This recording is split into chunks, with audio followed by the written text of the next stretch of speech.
So then I'm also going to tell you that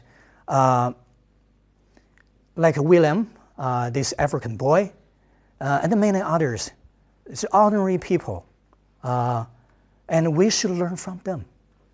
And we're not going to use those American President Obama or those presidents thing.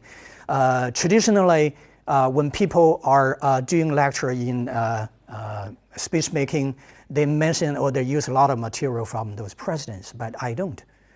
Who are the models? I would say that during the whole course, you probably will see Yang Lan. Yang Lan is an expert in making foreigners understand Chinese things well. If you have ever listened to his speech when she was doing the bidding for Olympic Games, some of you guys did, and then you will find out she's quite good at this, you know. 你知道我们很多的中国学生缺少那种全球化的这个视角。他在说很多事情的时候说我们唐朝的时候怎么样，汉朝的时候如何，老外一听是很晕菜的，所以你要给他的是大概公元什么什么这个世纪多少年你可能需要使用的度量单位也可能发生变化等等等等，我们需要这样的。杨澜这点做得非常好。You probably may want to listen to Eric Lee， 这个人大家可能知道的并不多。但是在这个 TED Talk 上，他在2013年的时候获得了年度的这个最佳这个演讲，是因为什么？我们知道the foreigners they need to learn about China, but most Chinese are silent. I mean, and he's a good talker. He had education in UC Berkeley, and he was once an investor. He was doing venture capital, 曾经做过 VC. And I believe that he is among the few guys who can really explain to foreigners how China works, especially in terms of personnel and how those cadres were promoted and how leaders were selected. 他非常擅长于来去向国外这个做这样一些沟通，and most importantly, using the way the foreigners can accept， 使用西方人能够接受、外国人能接受的一种方式，主要是他用了很多的 diagrams， 数据图表来去向外国人去说明中国是如何运行的，然后呢，他也认为not很多这个Westerner they believe democracy is good. Is supremely good. Is good than any other system. And then Chinese people believe in socialism. And so in the end, well, this is our the final end. The result of this human society would be socialism or something or communism. But here it will. If you listen to his speech, then you will find out that he was really talking by data, by hard facts, and let those Westerners know more about Chinese system. In this sense, he made a very good communication work. And even non-English majors can do talk show in White House. Okay, 这个是在白宫。可以去做这个 talk show 的一个中国人，he got a PhD in biochemistry， 是搞生化的博士居然可以用他的 Chinese English 去做 talk show，and very popular。在这儿我们能看到，就是中国人也是可以把握住西方人的那种所谓 sense of humor。And certainly there are a lot of we can learn from other, a lot of TED talkers. And more importantly, who is most important in this course is not those speakers and not me, the lecturer. It is about you. And by this, I mean the final target is to make you progress. Is one day you can make a presentation, a speech very easily. And for that, I would like to say that one day you got to say to yourself, yes, I can. Yes. But how? Here comes the methodology. How? Okay. How may you really build up our English speech or presentation skills? This is the way that we're going to follow. I believe to make a good one, the first important thing is not the language you're using, right? Perspective. 这个视角是我认为最重要的。你如何定位你自己 ？Present yourself. 你在一场演讲当中你是什么样的位置？你如何去看待底下的这些 audience， 那些 receivers？ 那么你尤其是当有一个international group， 你怎么样用一种其他国家的文化也能接受的方式来去表达你自己想要说的概念？这种 global perspective。我顺便提一下，很多时候我们说这个不叫国际视野，现在国际这个词呢被滥用的太多 ，international 这个词现在老外基本上不用，他们用的是 global。OK，so that's about global perspective， 就是全球化这个视野视角，来去看我们要说的And second, I believe that you need experience.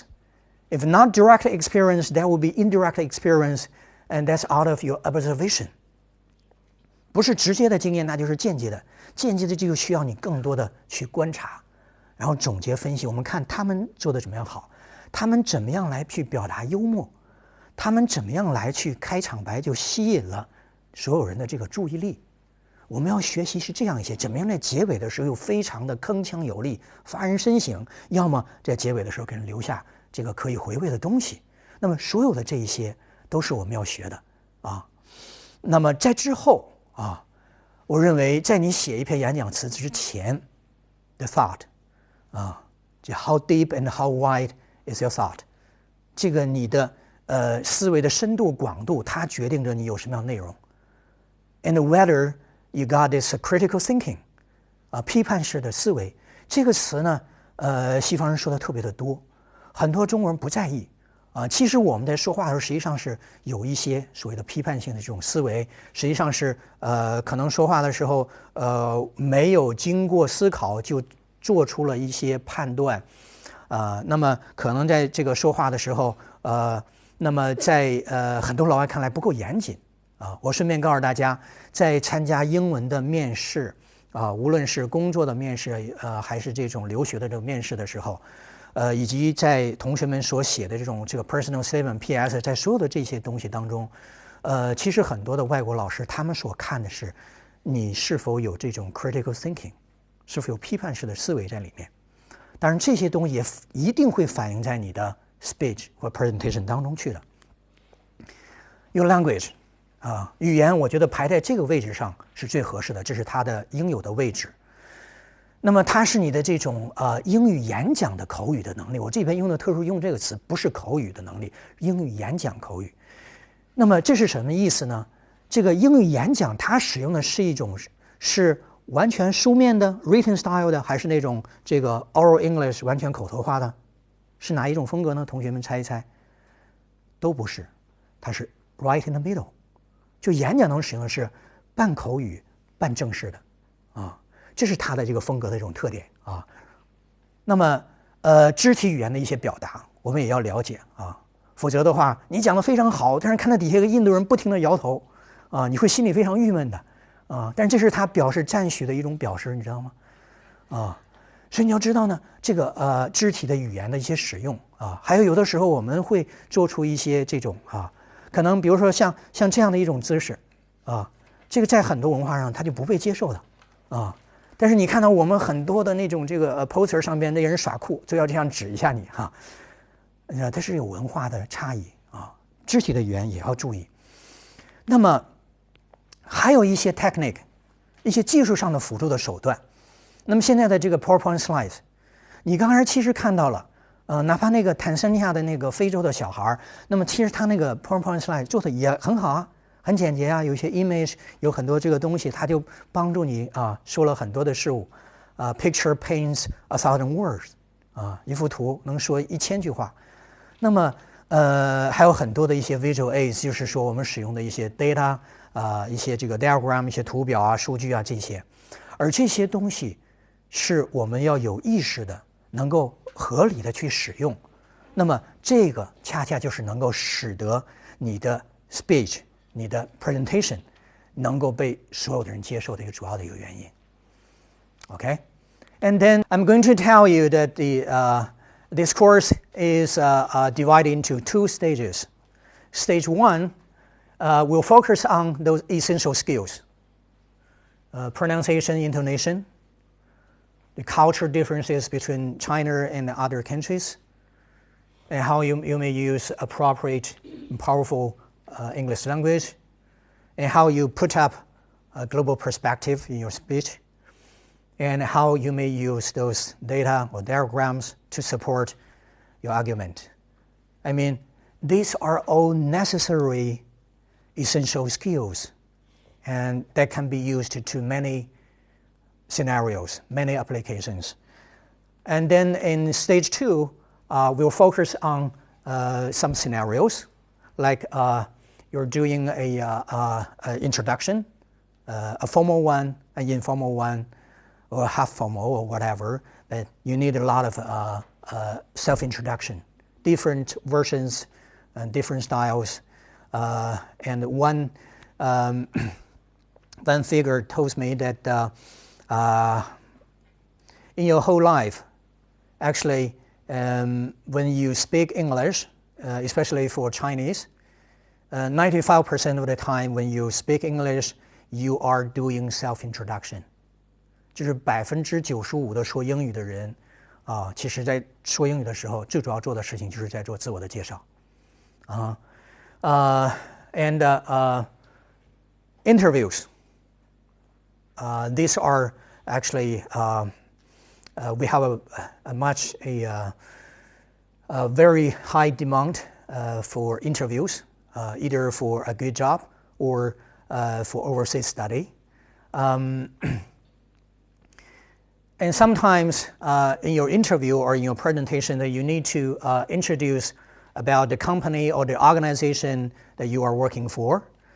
And sometimes you need to tell about a program or some kind of activity, a campaign or whatever. And sometimes you need to tell about a product and to make an introduction to a certain new technology. And believe all these are they have many applications. 所有这些都将来会有很多的这种应用。But if we follow this way, it is something that we can manage. 如果我们按这种方式来去准备的话，就变成一个可以来去操作的这样的一件事情了。And then in the future, probably later on, we may have some courses. We'll talk about how to make a good business plan in English, and some ceremonial address, academic report, and even election speech. But that is not for this semester. 这是将来有可能我们在这个方面上在做这个其他的一些这个课程。The learning procedure is like this. You study in the beginning, and you observe, and then you make your own practice. I need to reinforce you need to do a lot of practice. So you may come to my lectures, you may listen to this video, but if you don't do the homework, there won't be anything good, okay? There won't be any good result for this. I simply tell a joke. This is a very practical one. Back in the year when I was coaching in New Oriental, I was coaching on TOEFL reading and writing. So that means that I was talking a lot in class. And outside the classroom, there was an old lady who was, selling mineral water, okay? And she liked my lectures very much. And actually, she listened to my speeches like hundreds of times. So one day I made a joke. during the break, and I asked her, "Dear aunt, if one day I was so busy I can't come to this class, could you take my place?" And she said, "Yes." And I mean, if she really had to, to take my place, well, can she? Maybe not, maybe yes, but if we ask her to go to the test, the TOEFL test, definitely she will fail. So what's the lesson here? Okay, 就是听多少遍课和能否达到实际的效果没有任何联系，你懂吗？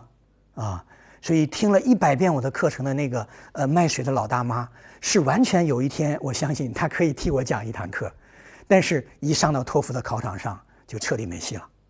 Okay, the same rule applies here. Okay, so when I assign you homework, do like it, do enjoy it. Okay, and also this is not like a class without feedback. Thanks to Coursera platform, we can enjoy, actually you can enjoy some feedback from your peers and also from me, okay? If you submit your recording of your homework, then I can review it and you can see it, okay? And you can also have some comments from your fellow classmates. And this is super important. This is so fascinating with this platform. And in the end, if you finish all the those homeworks, okay, then you are entitled to get a certificate, okay, the statement of accomplishment to certify that you have successfully completed this course. And the good news is accepted by many organizations, especially issued by Coursera.